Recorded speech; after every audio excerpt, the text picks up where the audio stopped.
I was in my cell, and I'm laying in my bunk, and I hear, what is this? What is this? The sound is coming from my locker. So I get up, I hear the I open my locker. Hi, I'm Larry Lawton, America's biggest jewel thief. Join me as I walk you through my past robberies, how I planned them, executed them, and ultimately got caught. I'm going to show you how we did things in prison, like making a tattoo gun, making wine, making white lightning. It's going to be very educational. These are the Untold Stories. Hey everybody, Larry Lawton here for another edition of the Untold Stories. This is going to be a good one. Before I get started, I just want you to check out my merch, check out all the stuff in the links below. We try to get enough in there to help everybody out. Thanks for whoever's signing up for the membership program, whether it's on Patreon or here. I really appreciate it. So let me get right into this video. This video on the Untold Stories is about rats. And I'm not talking about the humankind. I am talking about the actual rat. It's so crazy because I'm in New York right now actually taping this video. I ended up having to do a show. I did the Australian Today show, and I wanted to I come to New York. I was at Kennedy Airport, near that airport, and I took a hotel. And when I was outside of the hotel, what did I see? I saw a rat. And I mean, a rat about that big. Wasn't really big, but had the tail, typical rat. Wasn't a mouse, it was a rat. So I saw him, and it just brought back a lot of memories. And so all these memories were flooding back into me because I'm going into a hotel room, not my house. And I saw a gap under the door of the hotel room. I'm not talking about major gap, like wasn't that much, but it was a gap that, whatever it was, that high. And you could see the light coming in, and I said, oh man, I gotta stop that. What happens if the rat gets in my cell? And you wonder, why does a person worry about as a rat getting a cell? When I was in USP Atlanta, we used to have a rodent problem. When I say a rodent problem, rats freak me out. So here I am in the cell. I'm in the hole in Atlanta. And one day we hear screaming. This guy's screaming, this guy's screaming. So we all jump up to the window. We look out, and what do we see? We see a rat with its tail on fire go from one cell into the pipe chase. What's a pipe chase? They have two cells, one cell here, one cell here. In between it, they have what they call a pipe chase.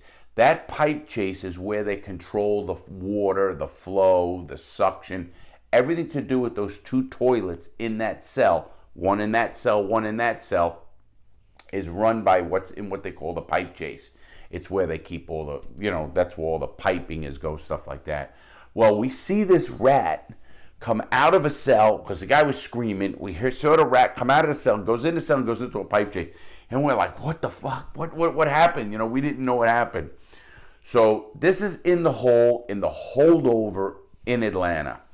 So you're behind the glass. That's what they call in Atlanta. When you're, I guess I can call myself a dangerous inmate or a person who wasn't trusted, what they call the black box. People are on the black box.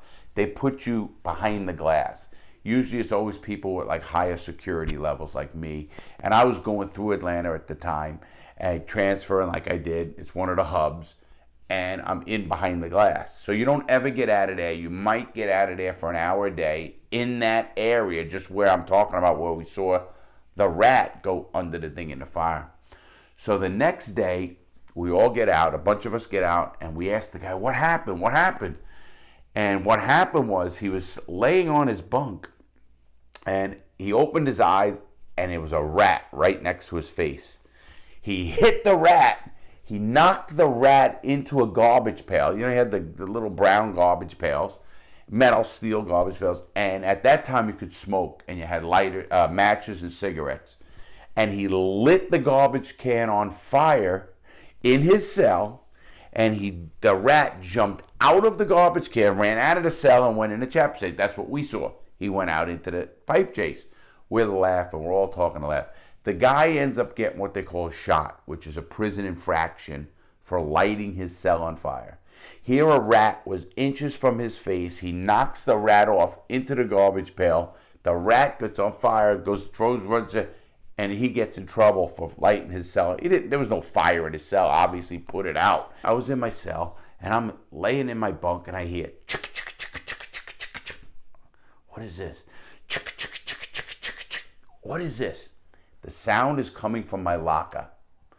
So I get up, I hear the I open my locker. It's silent, totally silent.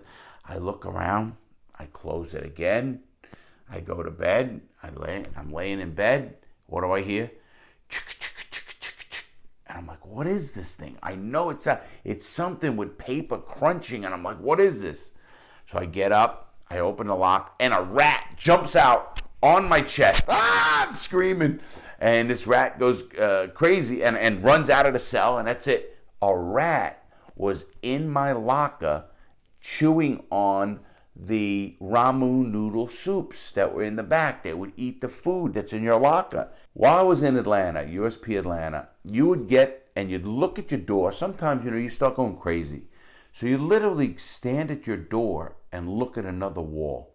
Or you look at across the hall, you could see cells. There'd be a cell door, pipe chase, cell door, pipe chase, cell door. And it goes down the whole hall, and it's on this side. Each cell, and they're a little bit catty-cornered to each other. I'm dead not right across from the cell up front of me. I'm like just on a little of an angle and a little of an angle, another cell. And that's the way it goes, opposite the whole ways, down the hallway. So sometimes you start going to crazy. You're in your cell, you're in the hole, and you really don't know what to do with yourself. So what do? You literally will get at the door and watch the guards maybe make a round, or watch the orderlies whenever the orderlies were out. Orderlies are inmates who control the cleaning and the picking up of trays and all the garbage that goes on in prison outside. You don't think the guards are doing that mopping and cleaning. No, that's inmates that do that. That's why I'll get into this later. I think Epstein was killed, but I'll go into that later. So I used to stand at that door sometimes just looking out. And you think, what are you looking at? You're looking at a freaking wall right across from you. You're looking at a wall. It's so weird. Now that I think about it, it's weird, but that's what I did. Well, I used to see occasionally, you'd see the rats would go up the hallway. This is in prison. And they would go into a person's cell. And you'd see them then. You'd be watching. And they would come out of the cell and they'd maybe go to the pipe chase, maybe not. Go to the next cell, and they're looking for food. They're looking for inmates who are pigs, who left food on the floor, which I told you earlier. You listen, my floor was so clean. You'll have people who go crazy in prison and will literally wax a concrete floor, make it so you can eat off it. The floor, that was their thing. That's how they got by. They went crazy in their own way, but they totally concentrated on clean floor. Just what they did. So here we are. I'm in Atlanta, and I used to watch the rats. So what happens to me at JFK Airport?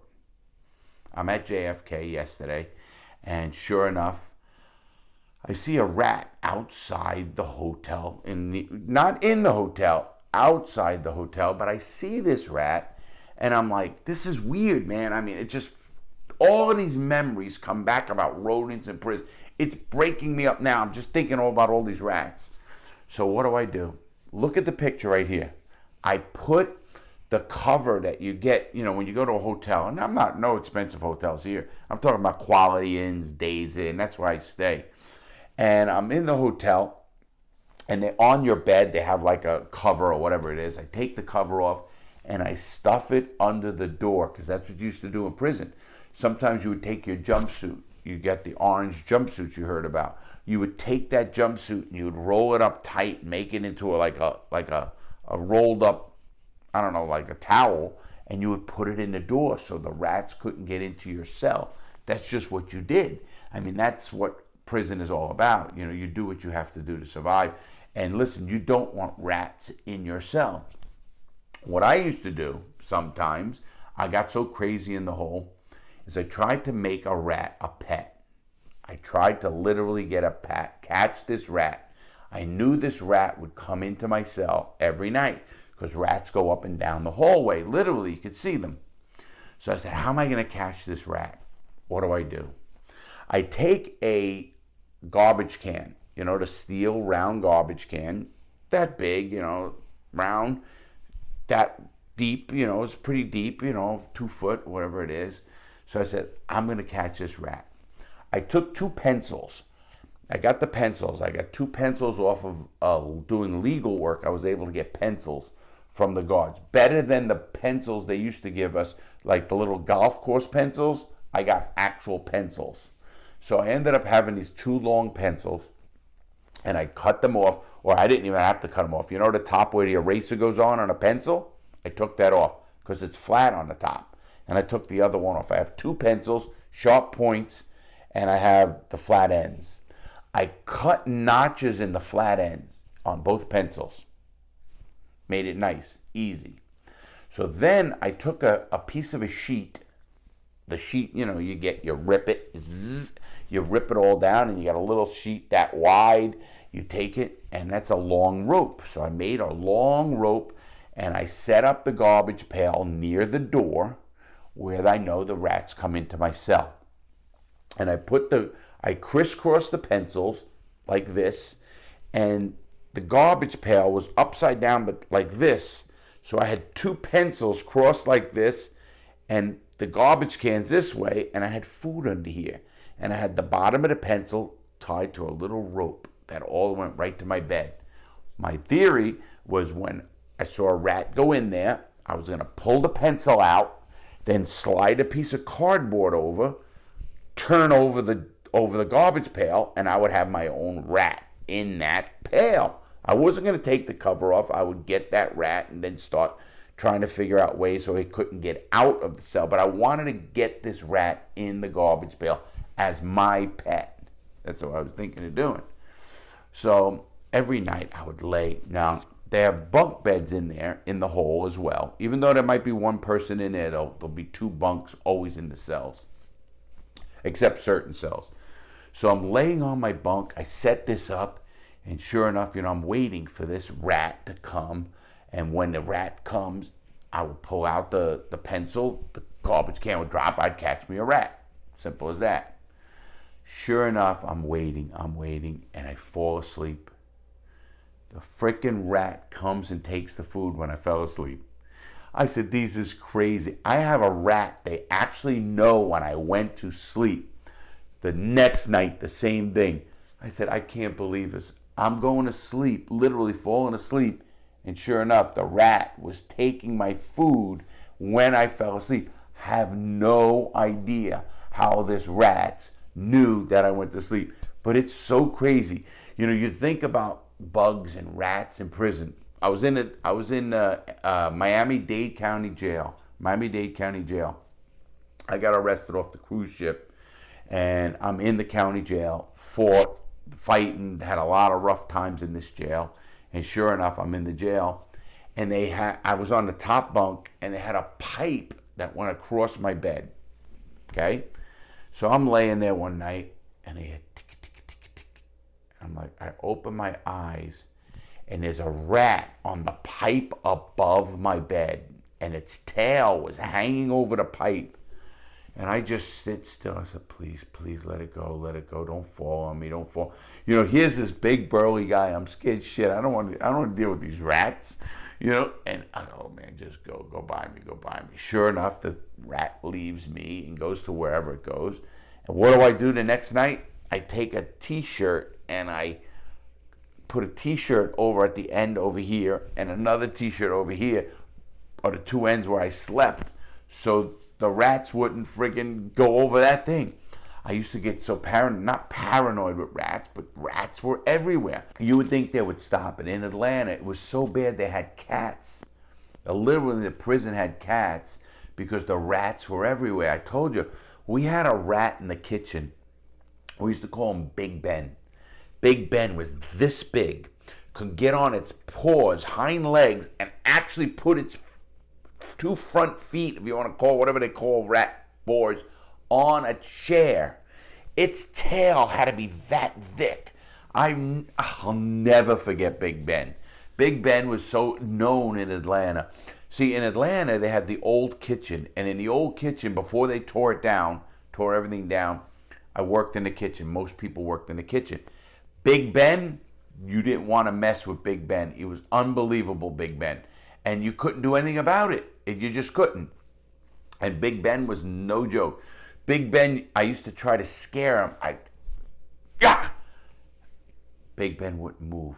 Literally wouldn't move. This is how bad this rat was. It was called Big Ben. We also had, it's so crazy in prison when you think about all the stuff I'm talking about.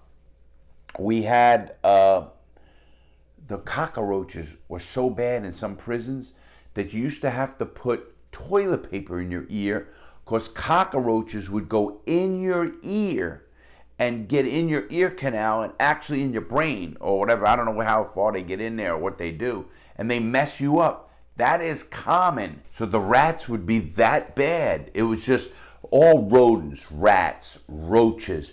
We used to get mice. Mice, the little ones, listen, you see them. You used to see them in the kitchen.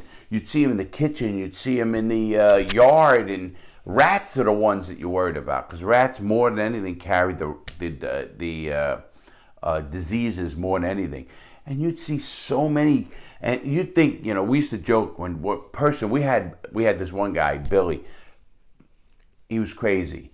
We used to call him the bird man. He was one of those guys who would get birds, know all about the birds. He'd feed the birds. He'd get pigeons and try to fix a pigeon. One time we're on the yard and some Cuban guys got a bird and they were going to eat it. They literally cooked it and killed it, and they were going to eat the bird, cook it and stuff. And it's just what they did. I mean, it's like, of course, if they got caught doing that, they were going to the hole or they were going to get in trouble in some way or another. But they would find animals. When I was up in Schuylkill, Pennsylvania, they had, you're out in the woods and stuff. And sometimes I don't know how, it was so funny when a rabbit or something would get on the yard.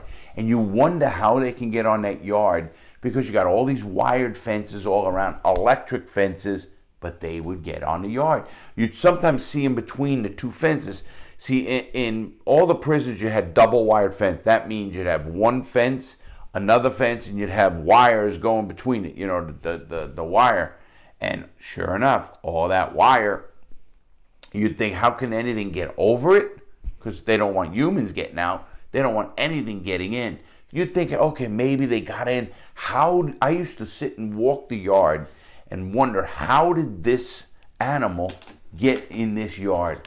Every single prison I was in, good prisons, new prisons, old prisons, every one of them always had a rodent problem.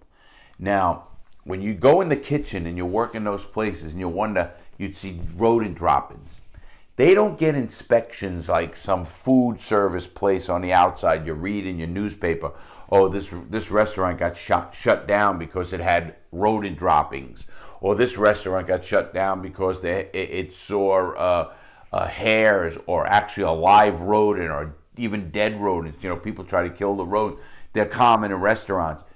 You think they're going to shut down a prison? They didn't have federal inspectors coming into that prison saying, oh, the food is healthy, the food is stuff. We dealt with all the rodent problems in all of the prisons is just something because they buy in bulk. They buy the crappiest crap in bulk. When I was in Atlanta, we were eating Desert Storm meat. Now, if anybody remembers, we had the Iraq War in 2002, I think it was. This is in 1992, we had the Iraq War.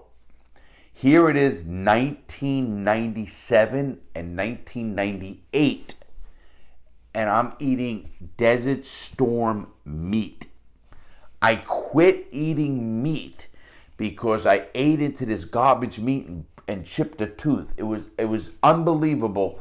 I never in my life ate something so disgusting in my life.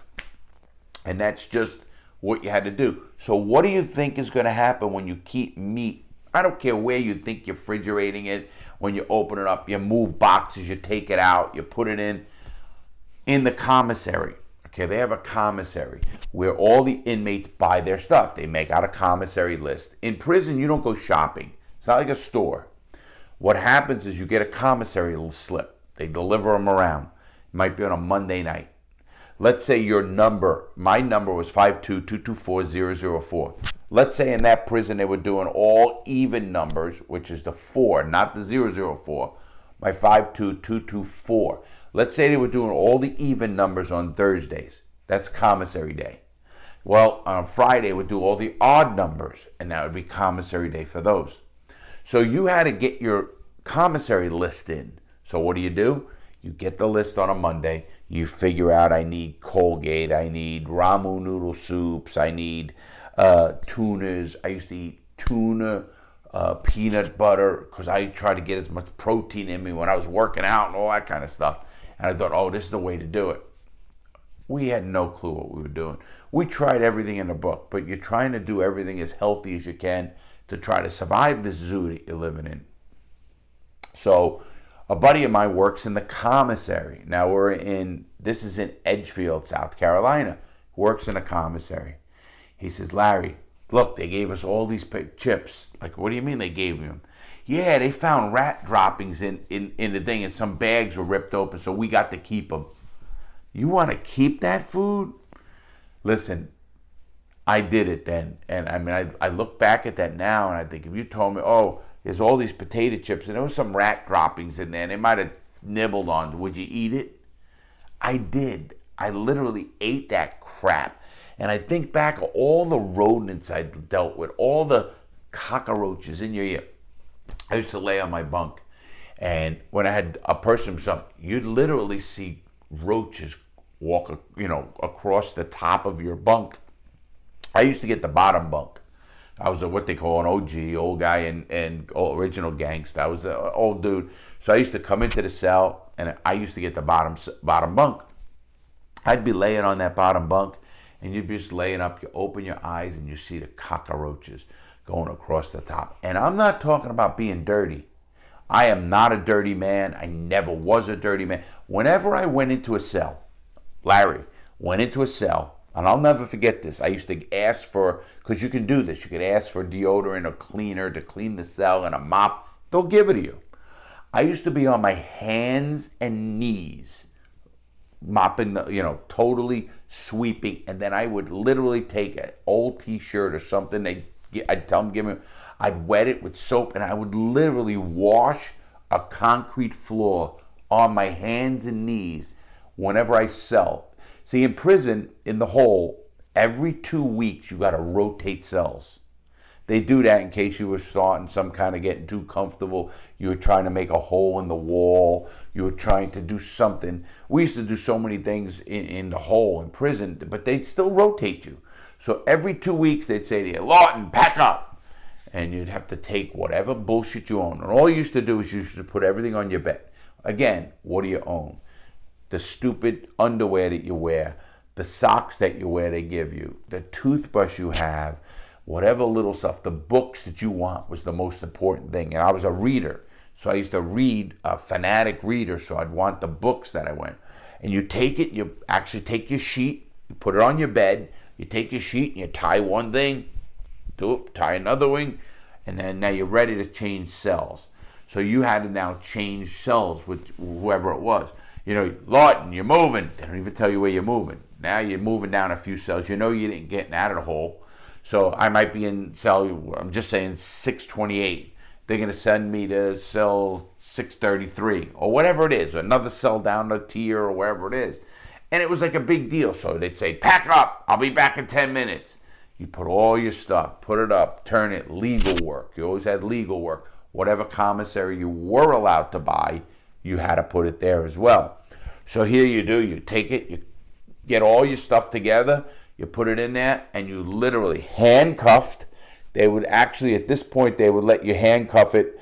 Some of them didn't. You'd actually have to carry it from behind with your hand to the next cell you're going. And you'd get into your cell. My first routine was, hey man, give me some cleaning shit. They would. They'd put a mop in there. They'd put bleach in there. They'd put whatever, like a sponge. I used to be on my hands and knees, literally cleaning and mopping because I was clean. And I didn't want the rodents and the rats, so I used to have my own routine to keep the rodents out. By putting a jump seat under the door, I was trying to prevent rats from getting into the cell. Rats would actually come up through the pipe chases in the toilet. You have a toilet that's suction, so it's sitting in there and it just goes, it sucks things down. Listen to me. I literally cut up a mattress with the little razor blades. I told you we used to make the razor blades and how we did it. So I would get the razor blades and I literally cut up a whole mattress and flushed a mattress down the drain of a prison in the hole, because it's such a suction, and you could feed it in there. You could literally feed that in there, because I didn't want any dirt or scum. How do I know if there wasn't rats or rodents in that mattress? Because the mattress wasn't this great thing. The mattress was these plastic things. It wasn't like it was some big thick mattress you get from, Tempur-Pedic mattress or Simon mattress.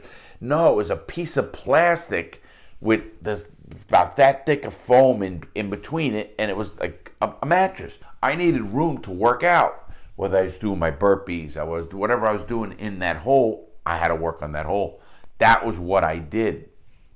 But getting back to the rats, I did everything I can to make sure there were no rats in my cell. And I look back at that now. When I saw that rat at the hotel, and I'm in New York City, everybody. New York City has rats. So when I saw the rat here, this trip, it just brought so many memories back about rats. It just drove me crazy thinking, and I can't get it out of my head to this minute. But it is what it is. Listen, I'm going to close on this. I just want to let you all know, thanks for everything you're doing with the membership program, with the Patreon. Listen to me. I am planning a series. It's called Prison Cooking with Larry Lawton and a special guest. I'm going to have some people from my book, some NFL players. Tonight, I was talking to a young kid, a nephew of mine. I call him little Connor. Connor is going to come on my show. He's 23. And I'm going to make a prison meal. They're going to eat whatever I ate. And I prepared what you guys are going to watch me do the first half of it. And then they're going to come to the door and I'm going to tell stories about that meal, what happened, did someone get killed during the meals, how we cooked things, the parties we had in prison. It is going to be a killer series. Trust me when I tell you that. You guys are going to love this series. I am working so hard on it. Thank you, everybody, for whatever you're doing. Thank you for the support with the membership or the Patreon or the GTA stuff we're doing. We're going to keep doing. I'm going to do another collaboration. I'm doing all that kind of stuff because the support you guys have been giving me has been great. I'm telling you, it means more to me than you can imagine. It's helping me get my team and my editor and everybody together so we can make the best videos we can. And even when I'm traveling, I'm going to be making videos like I am right now. So we're not stopping. So thank you very much for your support. Remember, you can go to Instagram and check out all my pictures. My son runs Instagram, and he's working that with pictures and throwing up pictures from what I sent to him when I was away, and my son used to get the pictures. I'm so blessed to have all the material I do have. I'm going to be even reading and summarizing some letters. I'm going to call that prison letters that I get from people inside to this day. Some powerful stuff. Blow you away. And I'm thinking of how to do that. So the prison series is coming. I'm going to be filming my first prison series in about a week and a half, the first show. And we're doing it with a few cameras. It's going to be so cool. I'm telling you, I'm excited. Haven't been this excited about a series or doing something like this. It's going to be cool. Keep supporting us. Please keep passing the word. We're going to keep coming with more jewelry robbery stories, more movie reviews, more prison cooking shows. All of this stuff is not stopping. You got me. You asked for it. You're getting it. Listen, I love everybody. I really do. Thanks. Keep the comments flowing. Keep passing the word. Much love and respect to everyone. Please make good choices. Don't end up where I ended. Listen, it's not worth it. Don't think for 1 second what I did was worth it to be a guy on YouTube. Trust me, I wish I never had to lose my children and everything else. Make good choices. Really, everybody. Make good choices. Live your life. Have fun. I'll never say not to. And I'll see you next time right here on Larry Lawton Jewel Thief.